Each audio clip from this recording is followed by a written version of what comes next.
नमस्कार दोस्तों, कैसे हैं आप सभी।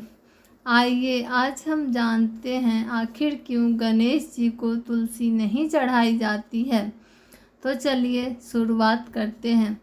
बुधवार के दिन श्री गणेश जी की पूजा का विधान है। बुधवार के दिन श्री गणेश की पूजा करने से भक्तों का हर विघ्न कष्ट मिट जाता है और घर में शुभता का वास बना रहता है। कोई भी शुभ या मांगलिक कार्य करने से पहले विघ्नहर्ता भगवान गणेश की वंदना की जाती है। हर पूजा पाठ में सबसे पहले इनका आह्वान किया जाता है ताकि कार्य निर्विघ्न पूरा हो सके। मान्यता के अनुसार गणेश जी की पूजा में उन्हें कई प्रकार के मोदकों का भोग लगाया जाता है। साथ ही उन्हें रोली, अक्षत, दूर्वा, पुष्प, इत्र, सिंदूर आदि अर्पित किया जाता है। लेकिन कभी भी भगवान गणेश को तुलसी नहीं चढ़ाई जाती है। आइए जानते हैं क्या है इसका कारण। पौराणिक कथा के अनुसार एक बार गणेश जी गंगा नदी के किनारे तपस्या कर रहे थे। इसी दौरान धर्मात्म की कन्या तुलसी विवाह की इच्छा लेकर तीर्थ के यात्रा पर निकली। देवी तुलसी सभी तीर्थ स्थलों का भ्रमण करते हुए गंगा के तट पर पहुंची। गंगा तट पर देवी तुलसी ने देखा कि युवा गणेश जी तपस्या में लीन थे।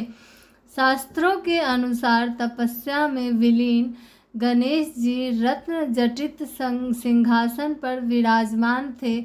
उनके समस्त अंगों पर सुगंधित चंदन लगा हुआ था। उनके गले में पारिजात पुष्पों के साथ स्वर्ण, मणि, रत्नों के अनेक सुंदर हार थे।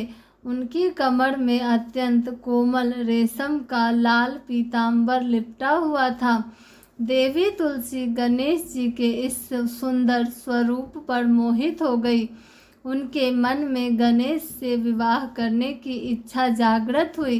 तुलसी ने विवाह की इच्छा से उनका ध्यान भंग कर दिया। तब भगवान श्री गणेश ने तुलसी द्वारा तप भंग करने को अशुभ बताया और तुलसी की मनसा जानकर स्वयं को ब्रह्मचारी बताकर उसके विवाह प्रस्ताव को अस्वीकार कर दिया। विवाह प्रस्ताव ठुकराने पर तुलसी जी से नाराज होकर गणेश जी ने को शाप दिया कि उनके एक नहीं बल्कि दो विवाह होंगे। इस पर श्री गणेश ने भी तुलसी को शाप दे दिया कि तुम्हारा विवाह एक असुर से होगा। एक राक्षस की पत्नी होने का शाप सुनकर तुलसी ने गणेश जी से माफ़ी मांगी। तब गणेश जी ने तुलसी से कहा कि तुम्हारा विवाह शंखचूड़ राक्षस से होगा, किंतु फिर भी तुम भगवान विष्णु और श्री कृष्ण को प्रिय होने के साथ ही कलयुग में जगत के लिए जीवन और मोक्ष देने वाली होगी। पर मेरी पूजा में तुलसी चढ़ाना वर्जित रहेगा। कलयुग में वह जीवन और मोक्ष का कारण बनेंगी, लेकिन उनकी पूजा में तुलसी का इस्तेमाल नहीं किया जाएगा। मान्यता है कि इसी कारण भगवान गणेश की पूजा में तुलसी का प्रयोग नहीं किया जाता है। भगवान गणेश को तुलसी नहीं चढ़ाई जाती है। Thanks for watching. Like, share and subscribe.